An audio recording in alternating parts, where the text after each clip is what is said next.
A primeira vez que eu pensei em destruir uma família foi a da minha própria filha. Essa é uma verdade que amarga na boca. Que nem fel. Uma frase pesada. Eu sei. Dita assim, sem aviso. Parece a confissão de um monstro. Mas tem venenos que a gente só toma para poder sobreviver. E o veneno que me ofereceram naquele dia, numa mesa farta, com a minha família sorrindo, era do tipo que matava a alma aos poucos, em silêncio. Quem me vê hoje aqui nesta cadeira de balanço, na varanda de pau a pique, olhando o sol se deitar, lá pras bandas de Bodocó, pensa que sou só mais um, seu Ramiro, um velho de mãos calejadas, pele curtida de sol e de tempo, que vive das lembranças e do cheiro de terra molhada. As pessoas me cumprimentam na rua, me dão bom dia na porta da igreja, mas o que elas enxergam é só a casca. Ninguém, nem mesmo a minha Luzia, imagina o plano frio e calculado que nasceu dentro de mim naquela tarde. Ninguém sabe a guerra que eu travei sozinho, enquanto todo mundo achava que eu já tinha me rendido. Tem batalhas que a gente não luta com as mãos, mas com a cabeça. E com o silêncio. O meu silêncio durante as semanas foi a arma mais perigosa que eu já tive. Eles acharam que eu tinha engolido o desaforo, que a velhice tinha amolecido minha espinha. Mal sabiam eles que por dentro eu estava mais afiado que faca de cortar fumo, só esperando o momento certo. A gente enterra muita coisa na vida, mas tem semente que, mesmo debaixo de 7 palmos de terra, encontra um jeito de brotar. E a semente da humilhação. Essa, quando brota, vira uma árvore de galhos duros. Eu sei que parece uma história triste. E é. Mas é também a história de como um homem, que todos julgavam acabado, encontrou um jeito de proteger o que era seu. O que eu construí com as minhas próprias mãos e o meu próprio suor. E hoje, pela primeira vez, eu vou abrir esse baú.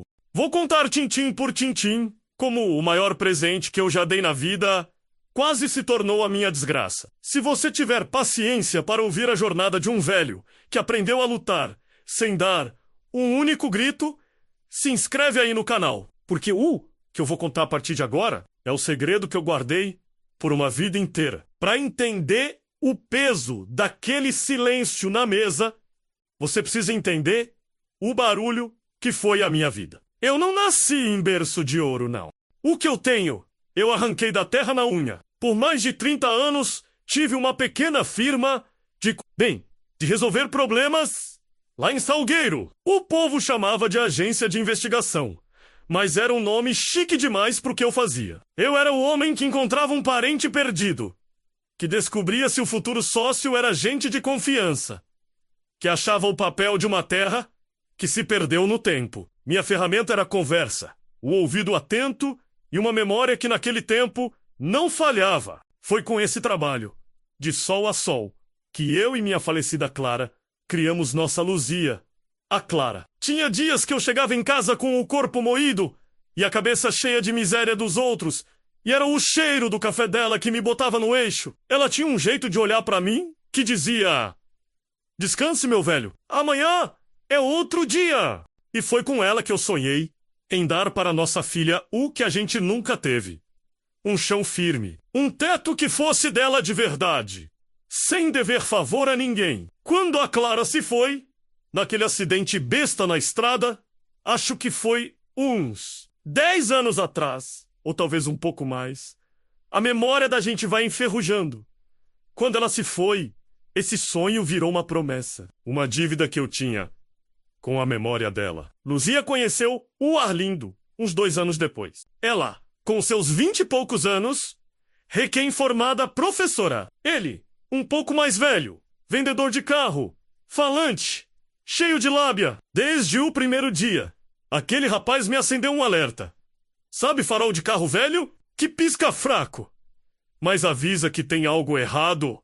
Era assim. Ele tinha um jeito de sorrir com a boca, mas não com os olhos. Um jeito de chegar já se sentindo de casa, de pedir as coisas com uma intimidade que ele não tinha conquistado. Mas a minha Luzia, ela estava tão feliz, tão cheia de vida de novo, depois da pancada, que foi perder a mãe. E que pai nesse mundo tem a coragem de apagar o brilho nos olhos de uma filha? Eu me calei, engoli minhas desconfianças e tratei de dar uma chance pro rapaz. Nos primeiros anos, a coisa até que andou. Ele era educado, trabalhava, parecia gostar da minha filha. Paguei metade da festa de casamento. Quando o Theo nasceu, ajudei com as despesas. Com a Nanda, a mesma coisa. Mas a gente que lida com gente a vida inteira aprende a ver os padrões se formando. E o padrão do Arlindo era o da mão estendida. Era o pneu do carro que furava e ele não tinha dinheiro pro conserto. Era o aluguel que atrasava. E ele vinha me pedir só um empurrãozinho. Era sempre uma coisa temporária, uma fase ruim que nunca passava. E a minha Luzia no meio, sempre defendendo, dizendo que o marido era esforçado, mas que a vida era difícil. E eu, para não criar caso, para não magoar minha filha, ia cedendo, um tijolo de cada vez. Eu estava, sem saber, construindo a minha própria armadilha. A primeira grande rachadura nessa parede de aparências aconteceu uns meses antes da história da casa. Eu tinha finalmente conseguido vender minha firmazinha. Um bom dinheiro, que ia me garantir uma velhice tranquila. Anunciei a novidade no almoço de domingo, aqui em casa. Eu estava feliz, me sentindo leve. Lembro que a Luzia me abraçou, com os olhos cheios d'água, feliz por mim. Mas o Arlindo, a primeira coisa que saiu da boca dele antes mesmo de um parabéns foi: "Eita, seu Ramiro, agora o senhor está com a burra cheia d'água. Já pensou no que vai fazer com essa bolada toda?" A frase veio com um sorriso, como se fosse uma brincadeira. Mas eu senti um frio na espinha. Naquele instante, eu não era mais o sogro que ia finalmente descansar. Eu era um cofre que ele já estava estudando o segredo para abrir. Na hora, eu disfarquei. Dei uma risada sem graça. Mas aquela pergunta ficou fincada na minha cabeça como um espinho. Foi a primeira vez que eu vi com clareza que para ele, o meu suor não era uma história de vida. Era só um número na conta do banco. Naquele dia, eu entendi que o mundo que eu achava que estava seguro, o mundo da minha família, tinha uma porta dos fundos. E por ela, a ganância já estava entrando, pé ante pé, sem fazer barulho. Eu não sabia, enquanto sorria para os meus netos naquela tarde de domingo, que aquele seria um dos últimos momentos de paz que eu teria dentro do meu próprio peito. Eu não sabia que o sonho que construí a vida inteira para minha filha estava prestes a ser invadido por gente que não tinha plantado um único grão de feijão naquela terra. A facada veio depois da sobremesa. A gente estava na mesa da casa nova, a casa que eu tinha acabado de quitar. O cheiro de tinta fresca ainda pairava no ar, misturado com o doce de mamão que a Luzia tinha feito. Os netos, Theo e Nanda, já tinham corrido pro quintal para estrear o balanço que eu mandei instalar. Era para ser o dia mais feliz da minha vida. Eu olhava pro rosto da minha filha, iluminado pela luz amarela que entrava pela janela, e sentia o peito cheio. Era a sensação de promessa cumprida, de missão encerrada. Eu tinha trabalhado como um animal por 30 anos para chegar naquele exato momento. Foi então que o Arlindo, que até ali tinha ficado mais quieto que o normal, limpou a garganta. O som cortou o falatório, e de repente, só se ouvia o grilo cantando lá fora. "Seu Ramiro", ele começou, com aquele tom manso que ele usava quando ia pedir alguma coisa. "Queria prosear com um senhor sobre um assunto importante." Eu assenti, ainda com um pedaço de queijo na ponta do garfo. "É? Quê? Como a casa tem 4 quartos e vocês só vão usar 3, eu pensei que seria o lugar perfeito para os meus pais virem morar também." O garfo parou no meio do caminho. O queijo caiu no prato e eu nem vi.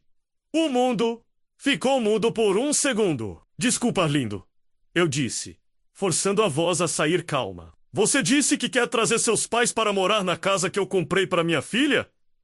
"Isso é perfeito", ele respondeu, agora animado, como se tivesse tido a ideia mais genial do mundo. "A casa é grande, seu Ramiro. Tem lugar para todo mundo. E assim, meus pais ficavam perto para ajudar com as crianças. É uma situação que nos convém a todos." A quem, meu Deus? A quem convinha? Naquele instante, me veio uma lembrança de uns anos atrás, uma coisa boba, mas que diz muito sobre um homem. Eu tinha uma caixa de ferramentas, herança do meu pai, coisa de estimação. O Arlindo me pediu emprestado para consertar uma cancela. Levou a caixa e 3 meses depois me devolveu com metade das chaves, faltando, e o alicate quebrado. Quando eu reclamei, ele deu uma risada e disse: "Relaxa, seu Ramiro. Ferramenta é para usar mesmo." Ele não entendia o valor, só a utilidade. E ali naquela mesa, ele estava olhando para a casa da minha filha, para o meu dinheiro, do mesmo jeito que olhou para as minhas ferramentas, como algo que estava ali para ele usar e gastar, sem se preocupar com o dono. A Luzia, vendo a minha cara se fechar, pulou na frente. "Pai, não é sustentar, é ajudar, é temporário. Os pais do Arlindo são gente boa. O senhor conhece. E eu conhecia o seu Roberval e a dona Carmo das festas de fim de ano. 2 figuras que sabiam chorar miséria como ninguém. Conheço, minha filha," eu respondi, medindo cada palavra. "E sei que já faz uns 5 anos que eles estão temporariamente sem trabalho. E sei que vivem de favor na casa da irmã do Arlindo, a 2. O Arlindo se ajeitou na cadeira, ofendido. "Seu Ramiro, não é culpa deles que o negócio da família quebrou. Foram vítimas da crise." Vítimas. Enquanto ele falava, outra lembrança me veio. Essa mais antiga. Lembrei de mim e da Clara, recém-casados, morando num quartinho de fundo. Lembrei das noites que a gente passava na mesa da cozinha, com um caderninho, anotando cada centavo. O dinheiro do pão, da passagem do ônibus. O sacrifício que foi juntar o pouco que a gente ganhava para comprar o nosso primeiro lote de terra. Um pedaço de chão que era só nosso. A gente não foi vítima, a gente foi lutador. "Vítimas?" perguntei. E a ironia na minha voz era tão grossa que podia ser cortada com faca. "Ou vítimas de terem gastado mais do que tinham, sem nunca guardar um tostão para quando o tempo virasse." A Luzia me interrompeu, com a voz embargada. "Pai, por favor, não fale assim dos avós dos meus filhos." Aquilo me doeu mais do que um tapa. Não era mais sobre o Arlindo, era sobre a minha filha. Ela estava escolhendo o lado dele. "Luzia, eu comprei essa casa para você e para os meus netos. Não foi para virar um abrigo de caridade onde eu tenho que bancar a família do seu marido. A discussão ficou feia." O Arlindo se levantou. Me acusou de ser cruel.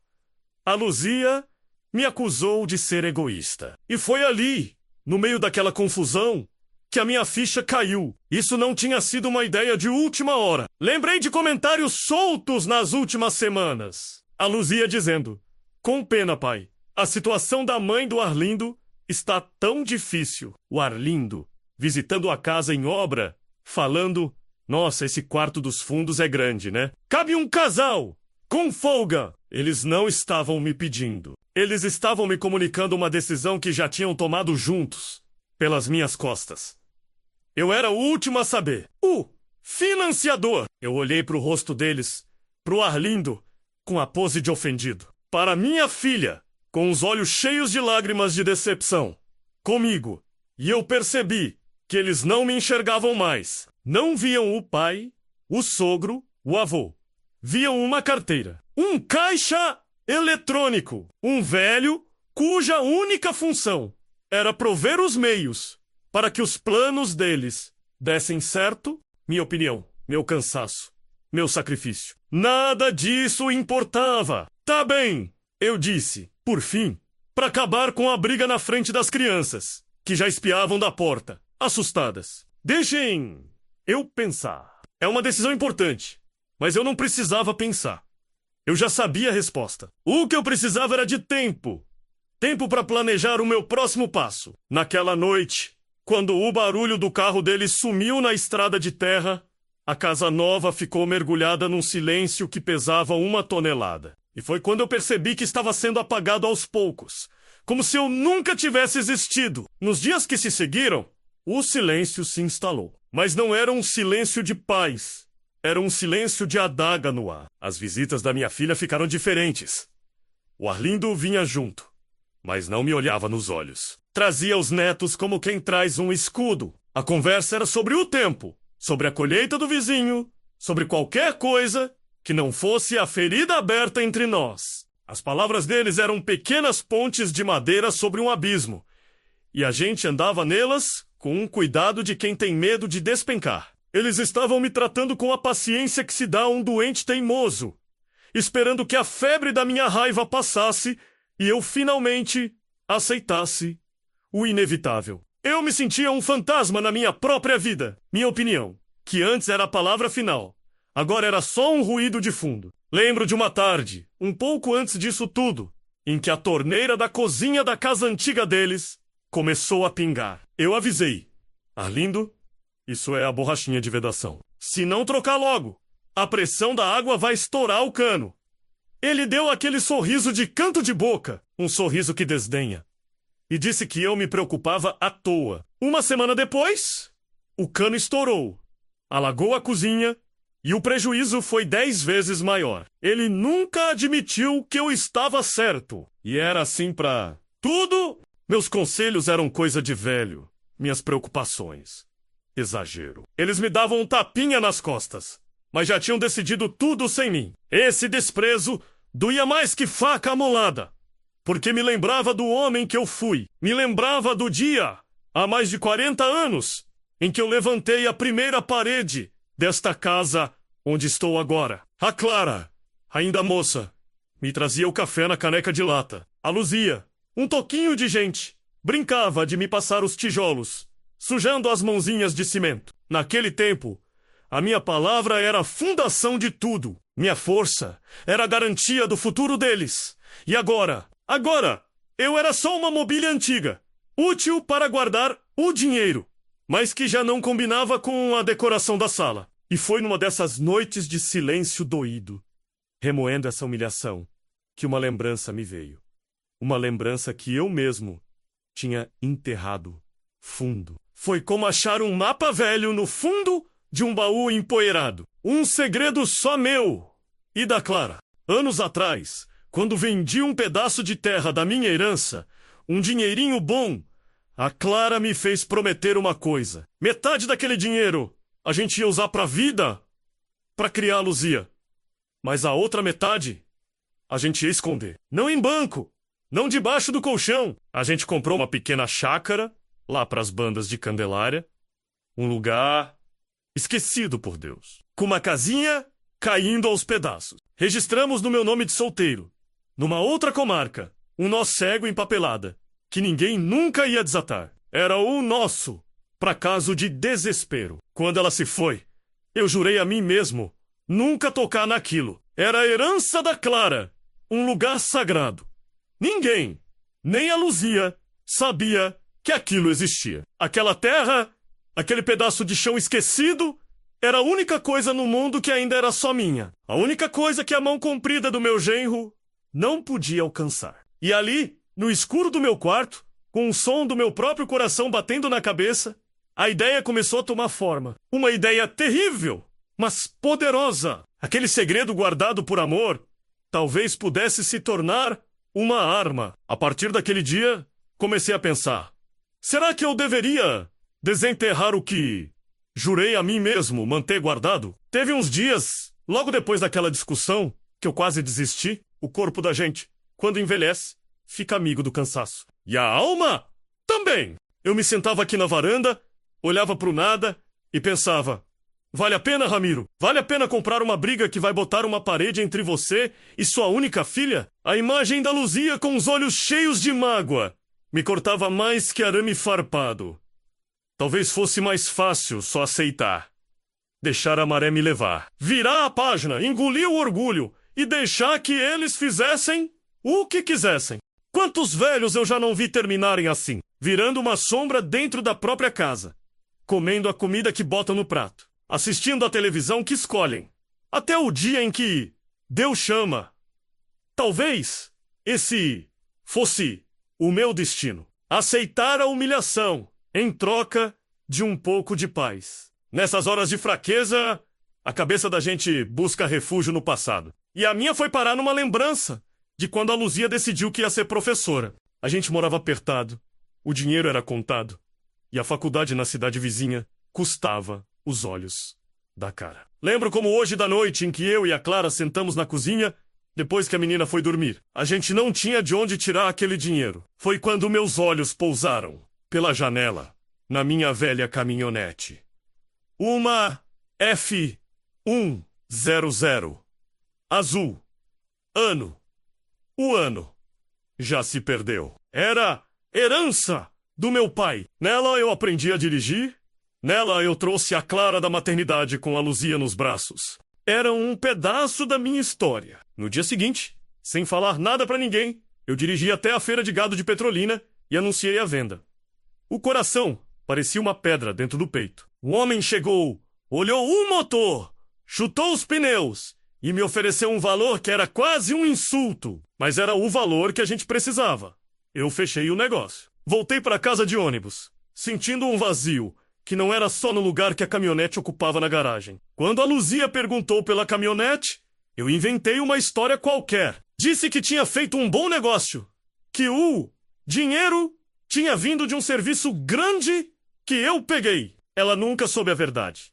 Para ela, o estudo foi uma conquista. Para mim, foi um sacrifício silencioso, um pedaço da minha alma que eu vendi para construir o futuro dela. Eu pensava nisso tudo, na caminhonete azul, no rosto da Clara.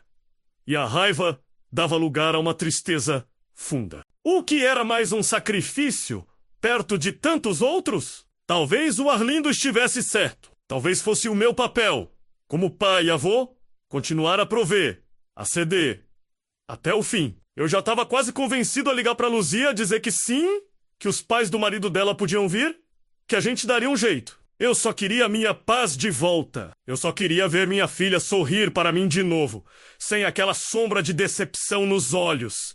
Mas naquela semana, numa quinta-feira chuvosa, algo aconteceu que secou toda a minha resignação. Eu tinha feito um doce de leite, do jeito que a Nanda gostava, e resolvi levar para eles, na casa nova. Cheguei de mansinho, a chuva abafando o som dos meus passos na terra molhada. A porta da cozinha estava entreaberta, e eu ouvi as vozes lá de dentro. Parei, com um pote de doce na mão, o coração na boca. Era a Luzia e o Arlindo. Você precisa ter mais paciência com ele, Arlindo! Minha filha dizia, a voz baixa, preocupada. E então eu ouvi a resposta dele. Clara como um trovão?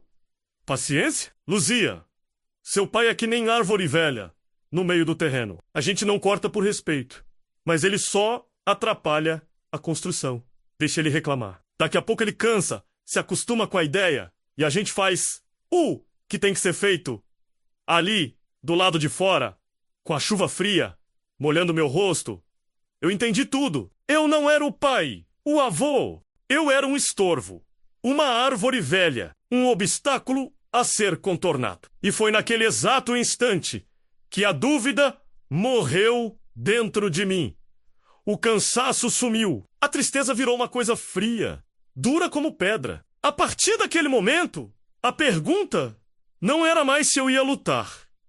A pergunta era: como, depois daquela tarde de chuva, a casa deles mudou. A Guerra Fria acabou, e no lugar nasceu uma paz que me cheirava a perigo. A Luzia e o Arlindo começaram a me tratar com um cuidado que eu nunca tinha recebido antes. Era uma doçura pegajosa, artificial. De repente, eu virei o centro do mundo. A Luzia aparecia todo fim de tarde com um pretexto. Uma broa de fubá, que, segundo ela, saiu do forno agora mesmo. Pai, do jeitinho que o senhor gosta. Uma garrafa de café novo, porque uma eu já devia ter esfriado. O Arlindo, que antes mal me dava um bom dia, agora fazia questão de passar aqui para saber se eu precisava de alguma coisa. Chegou até a se oferecer para capinar o mato que crescia perto da cerca. Um serviço que ele nunca tinha se importado em fazer. Eles me rodeavam como se eu fosse um pote de ouro. Traziam os netos e ficavam me olhando brincar com eles, com sorrisos que não chegavam nos olhos. Era o sorriso de quem espera. Eu, que passei a vida observando as manhas dos outros, conhecia aquele teatro. É a tática de quem quer amansar a caça antes de dar o bote. E eu entrei no jogo. Passei a ser o velho que eles queriam que eu fosse.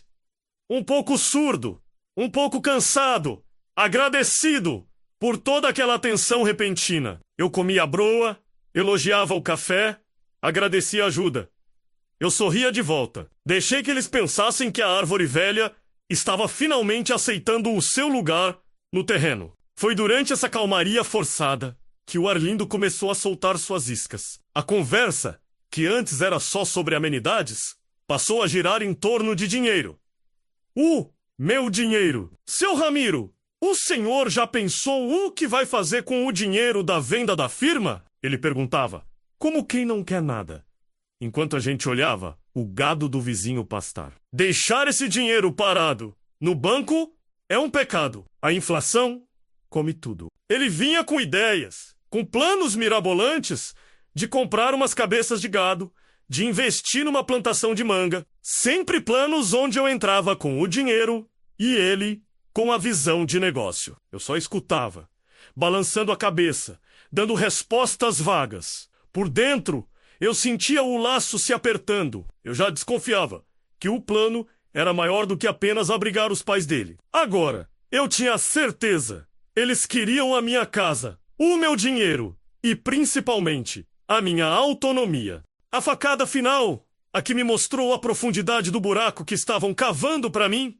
veio de onde eu menos esperava. O seu Benedito, um compadre meu, amigo de uma vida inteira, apareceu aqui num sábado de manhã pra gente prosear. No meio da conversa, ele pigarreou, ajeitou o chapéu na cabeça e disse, com um jeito sem graça, Ô Ramiro, a sua filha, a Luzia, ela andou falando comigo. Ela e o marido, tão preocupado com o senhor. Sabe, eu senti um gelo na barriga. Preocupados com o quê, Benedito? Perguntei, já sabendo a resposta. Eles disseram que o senhor anda meio esquecido das coisas, trocando os nomes. Que tem medo que algum malandro apareça e passe a perna no senhor com esse dinheiro aí. Acharam que talvez fosse bom o senhor deixar o Arlindo te ajudar a cuidar das contas para evitar problema. Naquele momento, o mundo parou. Não era mais só a minha família. Eles estavam espalhando a semente da minha interdição pela vizinhança. Estavam construindo Tijoroporo. Tijoro, a imagem de um velho caduco, de um coitado que já não respondia por si. Não era uma tentativa de me roubar. Era uma tentativa de me apagar em vida, de me transformar legalmente num incapaz para que pudessem tomar conta de tudo sem que eu pudesse dizer um ai. Eu agradeci o aviso do meu compadre. Disfarquei o baque. Mas quando ele foi embora, a raiva que eu sentia era tão fria e tão afiada que podia cortar vidro. Eu sabia que estavam tramando algo, só não imaginava o tamanho da armadilha. Quando meu compadre Benedito foi embora, o mundo encolheu e coube dentro da minha cabeça. O zumbido que ficou nos meus ouvidos não era de cigarra, era o eco das palavras dele.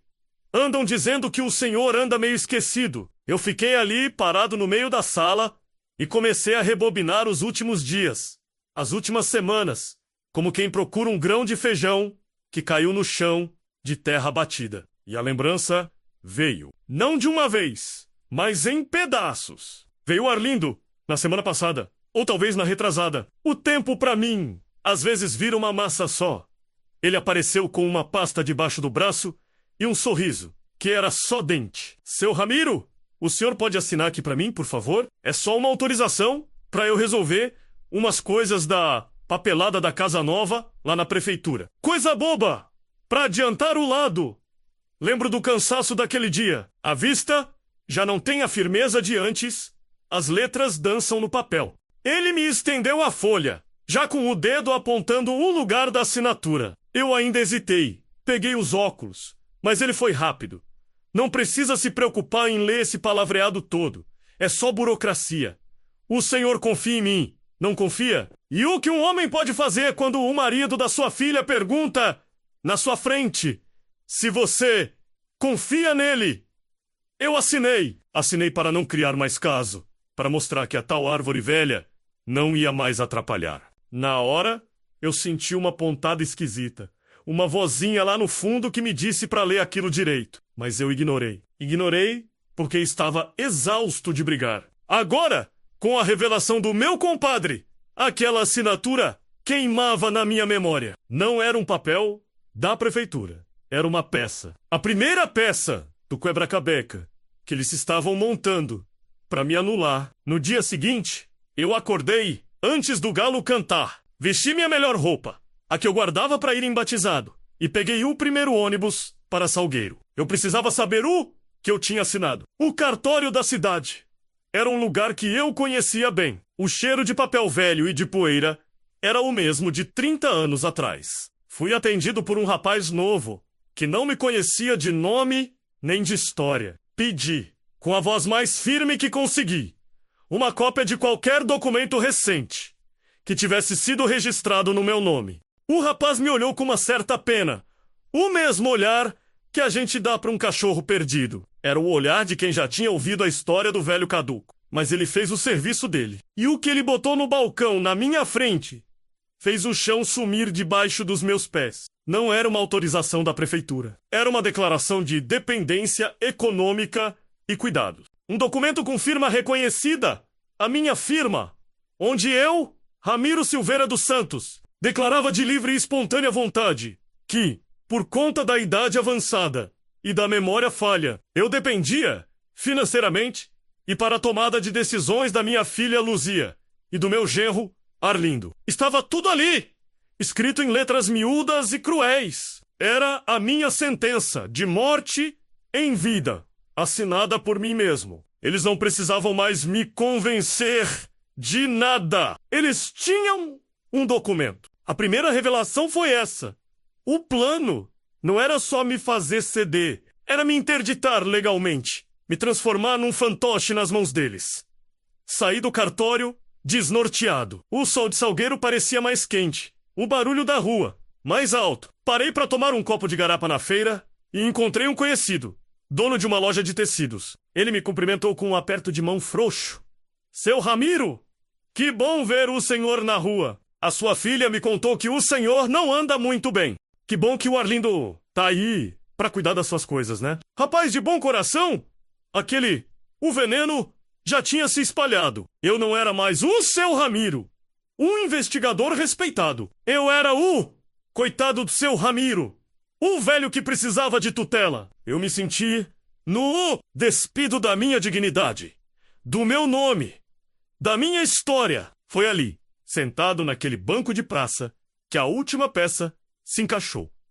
O desespero deles não era só ganância. Tinha algo mais. Peguei umas fichas no bar e fui até o Orelhão, no canto da praça. Liguei para um contato antigo, um homem que me devia um grande favor, que trabalhava com cobrança. Pedi que ele levantasse tudo o que pudesse sobre Roberval e Carmo Peralta, os pais do Arlindo.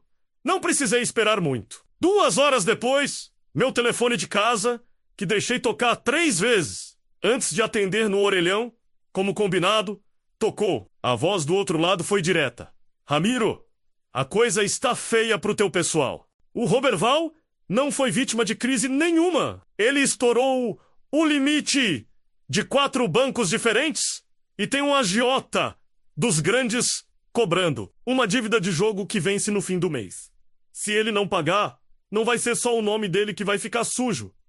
A mentira gigantesca estava ali, nua e crua. Os pais do meu genro não precisavam de um teto, eles precisavam de um caixa forte. O meu caixa forte. E precisavam dele com urgência. A casa nova, o meu dinheiro, a minha interdição. Tudo se conectou. Era um plano de salvação para eles e de destruição para mim. E foi então que eu percebi que não tinha mais para onde correr. Eu voltei para casa naquele fim de tarde, com o corpo pesando 1 tonelada, mas a cabeça leve como pluma. A incerteza tinha ido embora. O medo, a dúvida, a tristeza. Tudo isso tinha virado uma coisa só. Uma clareza fria e cortante. Quando a gente chega no fundo do poço, só tem um caminho a seguir. Para cima. E eu sabia, com cada fibra do meu ser, que eu não ia me deixar afogar. Eles tinham me subestimado. Acharam que a idade tinha levado embora o homem que eu fui. Mas o investigador, o caçador de verdades, ainda estava aqui, adormecido debaixo das rugas e das dores nas juntas. E ele tinha acabado de acordar. Passei os dias seguintes no meu próprio ritmo, no meu próprio silêncio. Mas era um silêncio diferente. Não era mais o silêncio do gado indo pro abate. Era o silêncio do caçador na tocaia. Eu continuei. O teatro. Recebia a Luzia com um sorriso cansado. Ouvia os planos do Arlindo com a paciência de um santo. Mas por dentro, minha cabeça trabalhava como um relógio. Eu peguei aquele papel que assinei, a tal declaração de dependência, e guardei num lugar seguro. Seria a prova da má-fé deles. E comecei a desenterrar o meu segredo. Fui até o quartinho dos fundos, onde guardo as coisas da Clara. Abri o baú de madeira que foi dela, e debaixo de um monte de toalhas de linho bordadas, estava a pasta com os documentos da chácara de Candelária. A escritura, o registro, tudo em ordem. Era um pedaço de mundo que não constava em nenhum inventário, em nenhuma declaração. Um fantasma de papel. Era a minha carta na manga, a minha fortaleza. E eu comecei a traçar o plano. O primeiro passo foi transformar aquele lugar esquecido em algo real. Usei um pouco do dinheiro que ainda tinha, daquele que eles achavam que já estava sob o controle deles, e contratei um homem de confiança, um carpinteiro velho de guerra, para ir até lá dar um jeito na casinha. Pedi discrição. É uma surpresa para a família, eu disse. Ele foi, sem fazer perguntas. Em uma semana, a casa, que era quase ruína, tinha um teto novo, portas e janelas no lugar. Não era um palácio, mas estava de pé, firme, como eu. Enquanto isso, continuei minha investigação. Usei meus velhos contatos para conseguir mais. Pedi cópias de todos os processos dos pais do Arlindo. Consegui testemunhos de gente que tinha sido enganada por eles.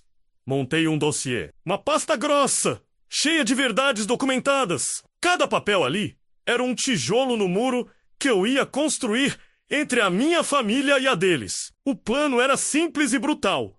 Eu ia deixar que eles avançassem. Ia deixar que se sentissem tão seguros, tão perto da vitória, que não veriam o chão se abrir sob seus pés. Eu não ia brigar por um quarto na casa nova. Eu ia tirar o chão debaixo da casa inteira. Numa noite, a Luzia apareceu aqui, os olhos vermelhos de quem andou chorando. Pai, o senhor pensou na nossa conversa? Sobre os pais do Arlindo? A situação deles é desesperadora. Era a última tentativa de me dobrar pela pena. Eu olhei para minha filha, a menina que eu vendi um pedaço da minha alma para ver formada, e senti uma dor funda. Mas a decisão já estava tomada. Pensei, minha filha. Pensei muito, eu respondi, com a voz mais serena que consegui. No domingo, a gente vai ter um almoço aqui em casa. Eu, você, o Arlindo e os pais dele. E a gente vai resolver tudo. De uma vez por todas. Ela abriu um sorriso de alívio, achando que eu finalmente tinha cedido. Me deu um abraço apertado. Eu sabia, pai, sabia que o senhor ia entender. Ela não sabia de nada. O jogo estava prestes a virar, e ninguém ia ver isso chegando. O domingo amanheceu com um sol mentiroso, quente e brilhante. Como se não soubesse da guerra que estava para acontecer debaixo dele. A mesa na minha varanda estava posta. A melhor toalha. Os pratos que eram da Clara.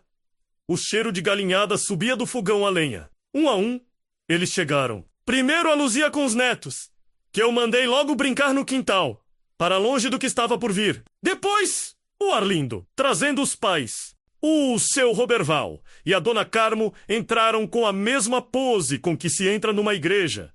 Humildes por fora, mas com a certeza da salvação. Ele me deu um aperto de mão firme. Ela me trouxe um bolo de fubá. Eram atores. E dos bons. O almoço foi a coisa mais estranha do mundo. Uma paz de cemitério. As palavras eram poucas, mastigadas junto com a comida. O Arlindo e a Luzia me olhavam de lado, ansiosos, esperando a minha rendição. O seu Roberval contava histórias da roça, de um tempo que provavelmente nunca existiu, pintando a si mesmo como um homem trabalhador que a vida derrubou. A dona Carmo suspirava de tempos em tempos, um suspiro ensaiado de mártir. E eu só observava. Observava o jeito que a mão do Roberval tremia um pouco ao pegar o copo.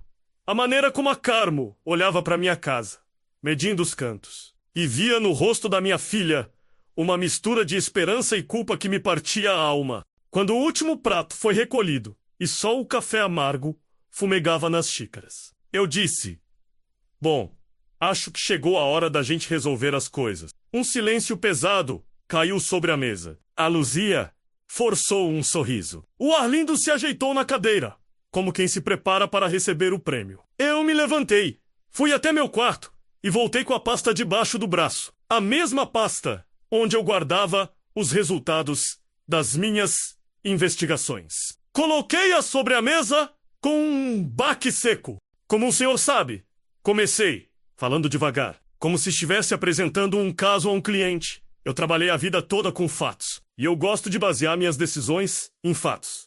Abri a pasta. O primeiro fato. Tirei uma pilha de papéis. São as dívidas do senhor Roberval. 4 bancos, 3 financeiras e 1 agiota de Juazeiro. Não foi a crise que quebrou o seu negócio. Foi o jogo. E a dívida com o agiota vence em 15 dias. O rosto do Roberval, antes corado pelo sol, ficou da cor de cera. O segundo fato.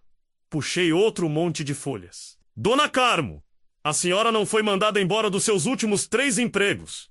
A senhora foi pega em flagrante, roubando objetos de valor. As famílias não deram queixa para evitar escândalo. Mas eu tenho a declaração de todas elas aqui. As lágrimas que brotaram nos olhos dela não me comoveram. Eram lágrimas de raiva, não de vergonha. O Arlindo tentou intervir. Seu Ramiro, que absurdo é esse? Remexer no passado dos meus pais. Eu levantei a mão, pedindo silêncio. Eu ainda não cheguei na sua parte, Arlindo. A ameaça na minha voz fez ele se calar. Eu me virei para minha filha. O rosto dela era uma máscara de confusão e pavor. E então eu puxei o último papel, aquele que eu tinha assinado. Mas o fato mais importante é este aqui. Deslizei a folha pela mesa até parar na frente dela. Uma declaração de dependência onde eu, em sã consciência, entrego o controle da minha vida e do meu dinheiro nas mãos de vocês. O mundo parou, a Luzia olhou para o papel, depois para o marido, depois para mim. Pai, eu posso explicar. A voz dela era um fio. Eu a interrompi. A dor na minha garganta era tanta que as palavras saíram arranhando. Eu não quero que você explique nada, minha filha. Eu só quero que você me responda uma coisa. Olhando nos meus olhos. Eu me inclinei sobre a mesa e pela primeira vez eles viram o tamanho da minha fúria. Você sabia o que estava escrito neste papel quando me pediu para assinar? O silêncio que se seguiu foi absoluto. Tão quieto que eu podia ouvir a respiração ofegante da Dona Carmo. Luzia não respondeu. Apenas abaixou a cabeça e o choro convulso que a sacudiu foi a minha resposta. Foi ali que eu senti a verdadeira perda. A perda da minha filha. Naquele choro, eu entendi que ela sabia. Talvez não de todos os detalhes. Talvez se enganando, dizendo a si mesma que era para o meu bem. Mas ela sabia. Ela tinha sido cúmplice. Ela tinha escolhido. E não tinha me escolhido. A sensação não foi de raiva. Foi de vazio. Um buraco se abriu no meu peito. Um lugar onde a minha família costumava morar. Eu me recostei na cadeira, exausto, vazio. O jogo tinha acabado. Eu tinha ganhado. Mas o prêmio era um monte de cinzas. Eles me olhavam. Derrotados, o Roberval e a Carmo pálidos como fantasmas. O Arlindo, fuzilando-me com os olhos. A Luzia, soluçando sobre a mesa. Esperavam o meu golpe final. A minha sentença. E ela veio, mas não do jeito que eles imaginavam. Eu respirei fundo. Olhei para o teto da varanda que eu mesmo construí e disse, com a voz mais calma e cansada do mundo. Quer saber? Chega! Eu cansei de brigar. Olhei para o Arlindo, depois para a Luzia. A casa é de vocês. Podem ficar. A cara deles foi uma pintura que eu nunca mais vou esquecer. A Luzia levantou a cabeça, os olhos inchados, sem entender. Seu Roberval e a Dona Carmo se olharam, a desconfiança brigando com a ganância no fundo da pupila. E o Arlindo, no rosto do Arlindo, por um segundo, brilhou um pingo de triunfo, o brilho feio de quem acha que venceu. Eles esperavam mais gritos, mais acusações, não esperavam a rendição. Mas aquilo, meu amigo, não era rendição, era libertação. Eu não esperei por respostas. Não dei tempo para eles processarem. Simplesmente me levantei da cadeira, dei as costas para aquela cena e entrei em casa. Fui direto pro meu quarto. Abri o guarda-roupa velho, que rangeu como se estivesse chorando por mim, e peguei a mala de couro que foi da Clara. Não era grande. Botei dentro uma muda de roupa, a escova de dentes, o meu chapéu de feltro do criado mudo, peguei o retrato amarelado dela e o terço de madeira que me acompanhava desde menino. Era tudo que eu precisava. O resto era só peso morto. Quando voltei para a varanda, com a mala na mão, eles ainda estavam lá, paralisados, como estátuas de sal. O silêncio era tão grande que o zumbido do meu ouvido parecia um trem passando. A Luzia se levantou, cambaleando. Pai, o que o senhor está fazendo? Aonde o senhor vai? A voz dela era a de uma criança perdida. E foi a primeira vez, em muito tempo, que eu olhei para ela e não senti raiva, nem mágoa. Senti pena. Eu não estou indo para debaixo da ponte, minha filha. Se é isso que te preocupa, eu disse. A voz mais firme do que eu esperava. Eu tô indo para casa. Eu me aproximei da mesa. Tirei do bolso o meu chaveiro e separei a chave da porta da frente. Coloquei-a suavemente sobre a mesa, ao lado da xícara de café intocada. A casa é de vocês. Repeti. Para vocês criarem os meus netos. E só para isso. Foi então que eu revelei a última surpresa. O que eles não sabiam é que naqueles dias de planejamento silencioso, eu tinha ido ao cartório uma segunda vez. O advogado que contratei preparou a papelada. A casa, expliquei, olhando fixo para o Arlindo, está no nome de um fideicomisso. Uma conta segura que garante que ela será propriedade do Theo e da Nanda até eles completarem 25 anos. Vocês têm o direito de morar nela, de cuidar dela, mas não podem vender. Não podem alugar. Não podem botar um prego na parede sem autorização. E, principalmente, nenhum outro parente pode se mudar para lá. O brilho de triunfo nos olhos do meu genro se apagou como uma vela no vento. A casa que ele ganhou era, na verdade, uma gaiola dourada. Eu não esperei por mais nada. Peguei minha mala, desci os 3 degraus da varanda e comecei a caminhar pela estradinha de terra. Cada passo para longe daquela casa era 1 quilo de amargura que eu deixava para trás.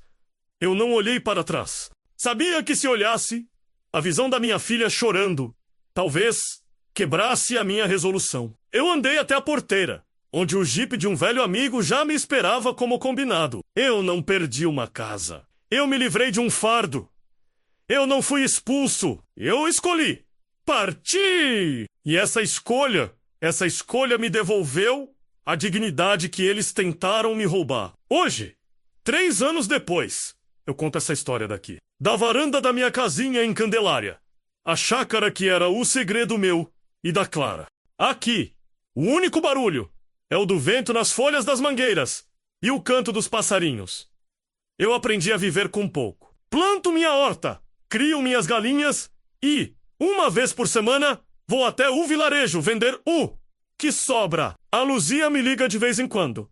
A voz dela ainda é triste. O casamento com o Arlindo, pelo que sei, vive de aparências. Os pais dele nunca se mudaram para casa nova, claro. Sem o meu dinheiro para sustentar. A presença deles perdeu a serventia.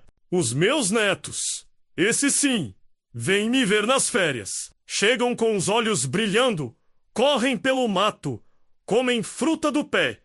E quando eles estão aqui, sentados no meu colo, eu sei que fiz a coisa certa. Eu não lhes deixei uma herança de tijolos. Eu lhes deixei uma lição. Eu aprendi, do jeito mais duro, que a generosidade da gente tem que ter limite. E que às vezes a maior vitória não é ganhar a briga, é ter a coragem de ir embora dela. Proteger a sua paz é o bem mais valioso que um homem pode ter.